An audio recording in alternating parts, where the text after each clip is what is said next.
Hello, අයිබෝවන්. ඉතින් ඔන්න මම දරන් ආවා CREATIVEART YouTube channel එකෙන් 35000 අතරේ ගන්න පුළුවන් සුපිරි බජට් ෆෝන් එකක්. ඉතින් මේක මම ආවේ මම තාරේ launch කරේ 2018. මේක ඒ කාලේ flagship ෆෝන් එකක්. ඒ වගේම අදටත් බලංගුයි. කෙලිම කිසි ගින්නක් නැතුව ගේම් වලට hard use කරන්න පුළුවන්. ඉතින් අපි මොකද්ද මේ ෆෝන් එක කියලා දැන් බලමු.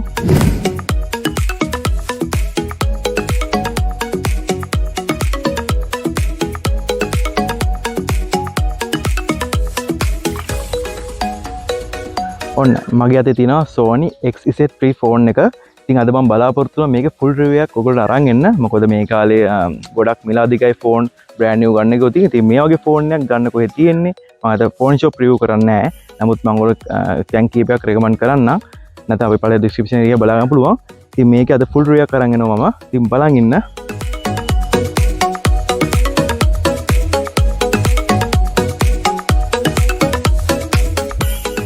ඉතින් මම මේක මුලින්ම කතා කරන්නම් build and design එක ගැන. ඉතින් මේක වටේම කියන්නේ මේ ඉස්සරහා පැත්ත පිටිපස්සත් කව් වෙලා තියෙන්නේ. ඊට අමතරව මේකවල ඩිසයින් කරනකොටම දෙයස්ට launch කරනකොට මේක pebble like design එකක් තමයි තියෙන්නේ. දෙපැත්තම උඩ යට කව්.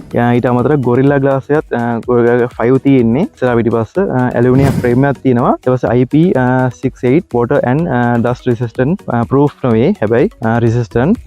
ඊට අමතරව මේක හොඳට feel වෙනවා අතට ගත්තාම. ඊට පස්සේ premium build එකක් තියෙනවා. fingerprint එක තියෙන පිටිපස්සේ ඊට පස්සේ glass එක black කියන්නේ black තමයි එන්නේ.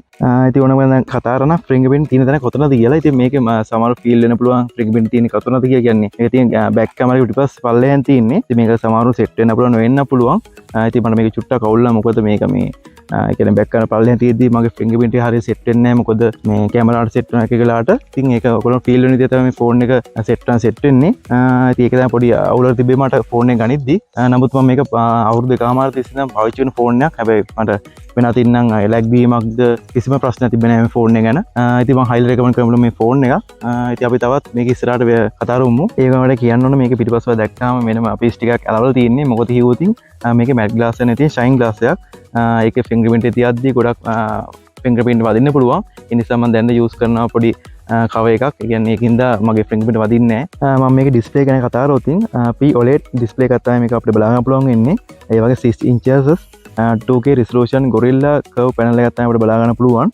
ඉතින් මේක ඔයාලට feel වෙන විදිහට වෙනස් වෙන්න පුළුවන්. gaming වලට නම් සුපිරි ෆෝන් එකක්. මොකද display එක ලොකුවට හොඳට film එකක් වුණා බලන්න හොඳට පුළුවන්. මේක මම display ගැන කතා කරොත් තව මේක dark mode වගේම හොඳ colors තියෙන ෆෝන් එකක්.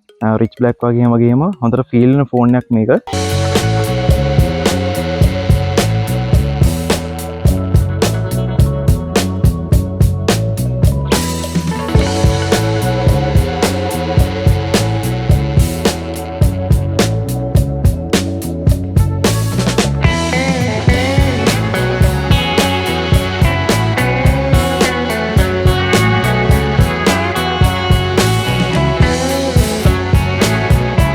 කරන්නේ කලින් වට ඇහෙන්නේ සවුන්ඩ් එකක් සවුන්ඩ් ස්ටීරියෝ ගැන මම කතා කරන්නේ මේක වයිඩ් බේට් සවුන්ඩ් එක වගේම කොල්ඩ් සවුන්ඩ් එකක් තියෙනවා සාමාන්‍ය ෆෝන් එක සරලන ලොකු සවුන්ඩ් එකක් නෑ නමුත් ෆෝන් එක සරලන සාමාන්‍ය හොඳ සවුන්ඩ් එකක් අපිට ක්වොලිටි එකට අහන්න පුළුවන් ෆිල්ම් එකක් බලද්දී YouTube වීඩියෝ එකක් බලද්දී ඒ වගේම ගේම් එක ප්ලේ කරද්දී හොඳට ඒ සවුන්ඩ් එක ෆීල් එකේ අහන්න පුළුවන් ඉතින් මම මේකේ කැමරාව ගැන කතා කරොත් මේක බෑක් කැමරා එකට බලා ගන්න පුළුවන් මෙගාපික්සල් 19ක් ඒ වගේ ෆ්‍රන්ට් කැමරා එක බලාම මෙගාපික්සල් 13ක් ඒ වගේම normally wide angle lens එකක් අපිට මේක බලා ගන්න පුළුවන්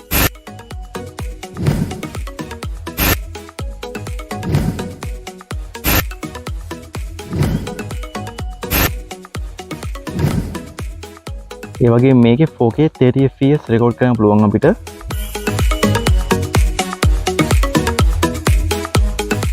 ඒ වගේ මේක අපේ බැටරි දෙක තින්නේ මිලිඇම්පියර් 3300ක්.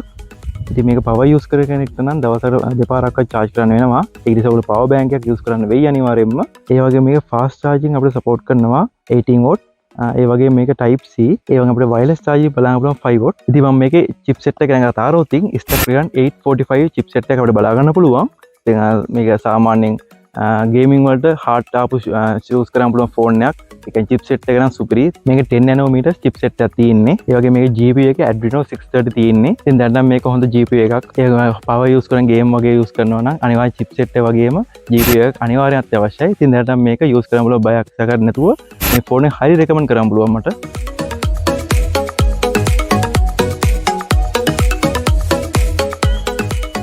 ඉතින් මේ ෆෝනේ රිලීස් වෙනකොටම Android 9 තමයි තිබ්බේ. නමුත් එක අප්ඩේට් එකක් ආවේ Android 10 වෙනකන්. ඉතින් ඒක තමයි පොඩි අවුලකට තියෙන්නේ. නමුත් ෆෝන් එක ඉතින් ටෝටලි අපිට කියනවා නම් ෆෝන් එක කිසි අවුලක් නැහැ. ගන්න පුළුවන්. ලෝ බජට් ඇවිල්ලා 45000 අතර. මොකද අපි ඒ ගණන් කිව්ව එක එක ෆෝන් ෂොප් වල ඒ ගණන්. ඉතින් අපි කීපයක් රෙකමන්ඩ් කරලා දාන්නම් අනිවාර්යෙන් ඩිස්ක්‍රිප්ෂන් එකේ බලන්න අනිවාර්යෙන්. ඒ ෆෝන් ෂොප් වලින් කෝල් කරලා අහන්න කොහොමද ප්‍රයිස් කියලා. ඒ වගේම UI ගැන කතා කරලා මේක normally Sony UI එකක් තමයි තියෙන්නේ. ඉතින් මම ඔන්න දැන් මේ Sony ෆෝන් එක ගැන ටෝටලි කතා කරා. ඉතින් සාමාන්‍යයෙන් බජට් ෆෝන් එකක් වශයෙන් ගන්න පුළුවන් කෙනෙක් බලන් ඉන්නවා නම් 35000 45000 අතර ගන්න සුපරි ෆෝන් එකක්. හයි රෙකමන්ඩ් කරලා පොඩ්ඩක් බැටරිය තමයි චුට්ටක් අවුලට තියෙන්නේ. නැත්තම් ටෝටලි ගත්තොත් ගේමින්ද වෙන ඕන දෙයකට රන් කරන්න පුළුවන් සුපරි ෆෝන් එකක්.